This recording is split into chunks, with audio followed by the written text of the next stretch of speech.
You ever feel like there's so much going on that you just can't fit it all into 4 succinct, articulate thoughts? Well, that's my challenge for today, Monday, October 29th. This is the 4 Ps, episode 45.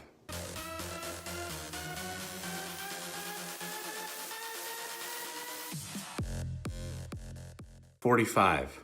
It's a number we've been saying and seeing a lot lately, and it hasn't been a lucky number, that's for sure.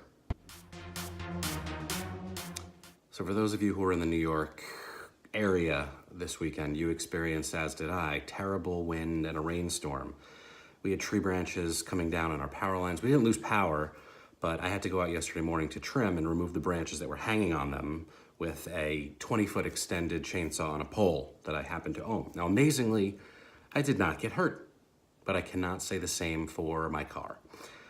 I clearly was not thinking when I went out there, but a massive tree limb went through the rear side passenger window. I hope you enjoy this footage captured by my Nest camera, including the post-impact and damage reaction. In addition to my lapse of thought, it also shows how little I actually understand car insurance policies, because I spent all day yesterday trying to figure out if the replacement cost would be covered in my policy, and I still have no fucking clue. I also tried that "Like a Good Neighbor, State Farm is there" jingle, but unfortunately, no one instantly appeared in my driveway. I've had a hard time processing and organizing my thoughts after all the things that have happened in the past week.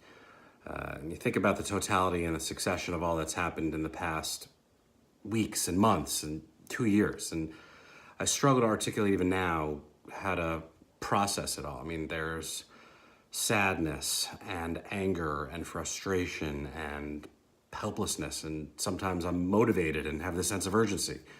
But we're a nation divided, and there is no coming back from it. Last week, a white man tried to attack a black church and murder 2 black people.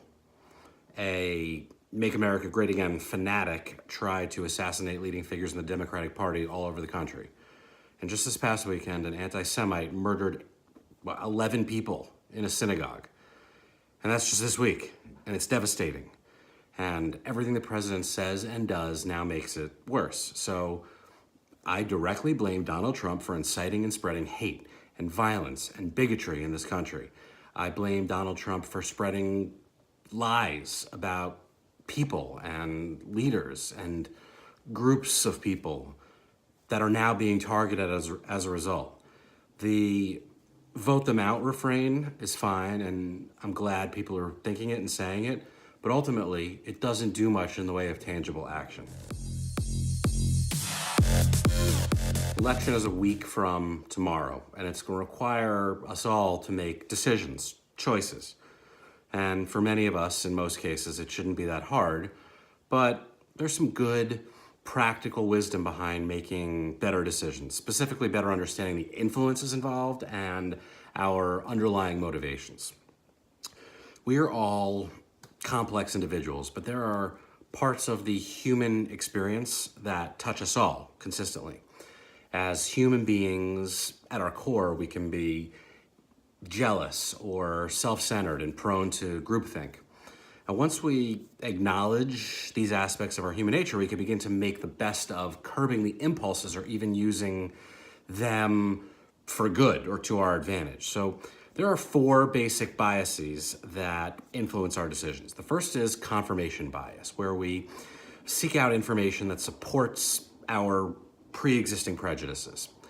Second is conviction bias, that leads us to believe that the stronger our emotions are, the more something just must be true, right? Appearance bias, which leads us to believe that someone who looks appealing, whether it's attractive or rich, must somehow be of good character.